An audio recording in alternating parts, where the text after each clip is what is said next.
Jemaat yang dikasihi Tuhan, baik yang ada di sini, terutama sekali yang ada di rumah masing-masing.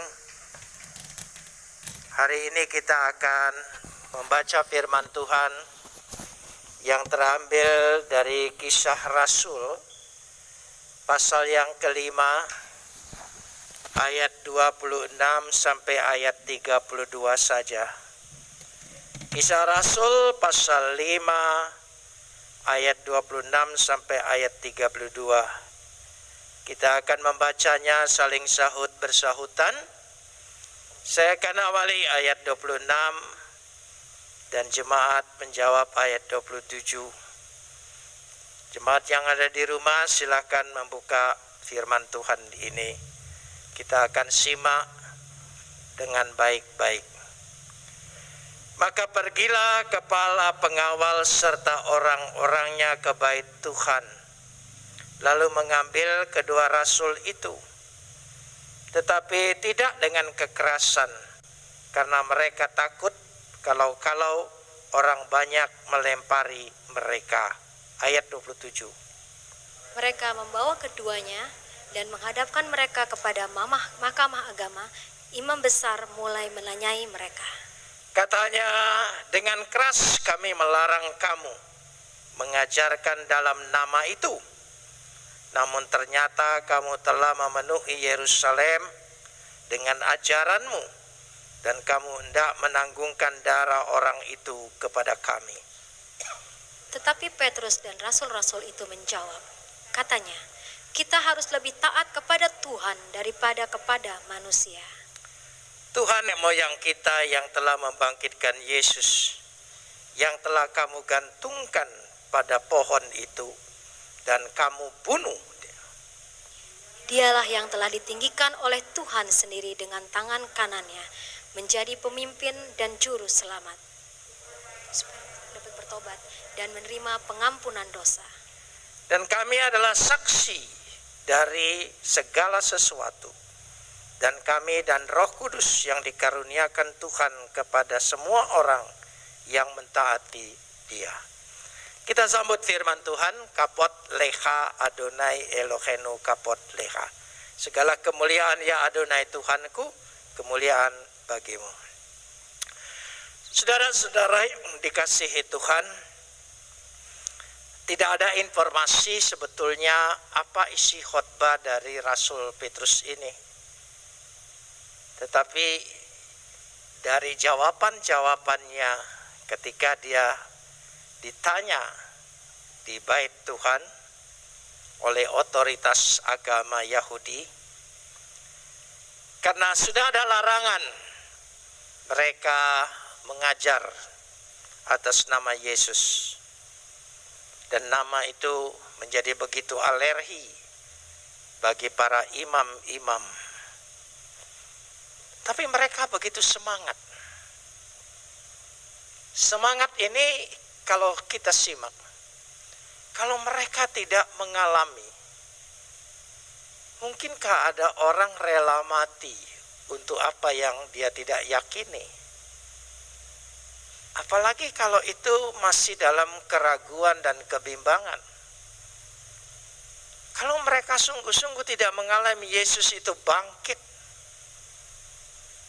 maka saya percaya mereka akan mengalami kekhawatiran, kecemasan, penyesalan.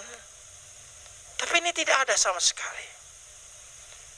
Mereka begitu berani menyatakan nama itu, mendorong, karena mereka menyaksikan, dikatakan di situ, mengalami sendiri. Iman itu bukan teori. Iman itu bukan hanya sekedar pelajaran. Tapi iman itu merupakan satu pengalaman hidup. Perjuangan kehidupan kita. Karena itu sikap iman yang begitu dahsyat dinyatakan oleh Petrus dan rasul-rasulnya.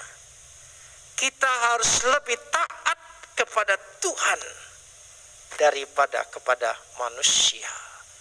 Statement ini, pernyataan ini merupakan sebuah keyakinan yang begitu dahsyat sehingga membuat mereka dalam perjuangannya penuh kesengsaraan, bahkan diakhiri dengan kematian yang menyedihkan. Tetapi mereka yakin itu semuanya. Dari sinilah kita bisa melihat, kalau kita sungguh-sungguh meyakini apa yang kita percayai, hanya pribadi Yesus Kristus itulah yang menyelamatkan kita, yang memberikan perlindungan dan pertolongan kepada kita, yang akan menggenapi segala janjinya kepada kita. Maka apa pedulinya terhadap tantangan, rintangan, hambatan, atau ancaman-ancaman? Dari awal kita lihat, dari zaman rasul-rasul sampai hari ini, tidak pernah berhenti orang mengancam umat Kristen, berusaha membinasakan umat Kristen. Umat Israel diancam, ada waktunya. Selesai dalam sejarahnya. Tapi orang Kristen sampai hari ini, bahkan sampai akhir zaman, ia akan mengalami banyak tantangan, ancaman. Oleh sebab itu jangan heran di tengah-tengah dunia ini, kalau gereja ditutup, dihancurkan, orang Kristen diburu ibadahnya, dibuat sengsara, dilarang, di mana saja. Jangan khawatir, itu membuktikan bahwa iman kita itu menggetarkan dunia ini, menakutkan bagi mereka. Semestinya kalau iman Kristen itu tidak membawa satu kekuatan dan kuasa untuk merubah hidup orang, ya sudah, yakinin saja agamanya sendiri-sendiri, tekunin saja agamanya sendiri-sendiri tanpa mengusik. Ini tidak bisa. Begitu juga imam-imam ini. Tetapi Rasul di sini memberikan teladan yang baik. Dia lebih takut kepada Tuhan daripada kepada manusia. Sekarang kita coba lihat, apakah betul kita takut kepada Tuhan daripada pada manusia? Kenyataannya tidak. Kita akan buktikan di sini. Dikatakan pada ayat 31, ayat 30. Tuhan, nenek moyang kita, telah membangkitkan Yesus yang kamu bunuh dan menggantungkannya pada pohon itu. Lembaga Alkitab menerjemahkan kayu salib. Ini tambahan dari lembaga Alkitab. Sebetulnya yulo itu pohon. Pohon atau kayu. Dalam bahasa Ibrani dan Yunani, pohon dan kayu satu kata. Jadi bisa dilihat pohon, bisa dilihat kayu. Mungkin karena itu lembaga Alkitab menambah kata kayu salib. Tapi saya lebih tertarik dengan kata pohon. Kenapa demikian? Kira-kira Anda ingat tidak tentang pohon yang membawa kesengsaraan manusia di tengah dunia ini? Yang membuat Adam dan Hawa jatuh, itu karena apa? Karena buah dari pohon itu. Jadi ini untuk menunjukkan, kalau kita membaca Alkitab, rentetannya itu tidak pernah lepas. Istilahnya, kata-katanya, sejarahnya terus bersambung. Padahal pengarang kisah Rasul, penulis kisah Rasul dengan penulis kitab Kejadian, beda orang, beda zaman. Tapi Petrus, dia ingat betul tentang pohon ini. Coba kita lihat dulu.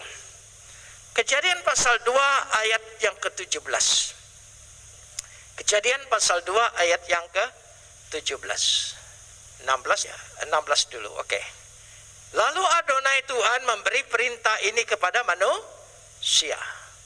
Semua pohon dalam taman ini boleh kau makan buahnya dengan bebas. Tetapi pohon pengetahuan tentang yang baik dan jahat itu janganlah kau makan. Coba jemaat perhatikan. Tuhan menciptakan dalam taman itu semua pohon. Dan ada 2 pohon yang menonjol. Pohon kehidupan dan pohon pengetahuan. Sekali lagi, pohon kehidupan dan pohon pengetahuan. Lalu Tuhan memberikan perintah larangan untuk tidak makan pohon pengetahuan. Kenapa? Karena Tuhan ingin menunjukkan bahwa manusia diberikan hak pilih, kebebasan untuk memilih. Karena itu perlu ada salah satu bandingan, dilarang dan boleh. Kalau semuanya boleh, berarti tidak ada hak pilih. Semuanya tidak boleh, juga tidak ada hak pilih. Karena itu ada yang boleh, ada yang tidak. Untuk menunjukkan bahwa manusia diberikan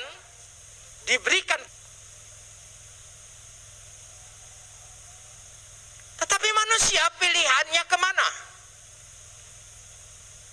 Coba waktu itu mereka pilih pohon kehidupan, barangkali ceritanya sampai di situ, selesai. Tapi manusia terpikat dengan pohon apa coba?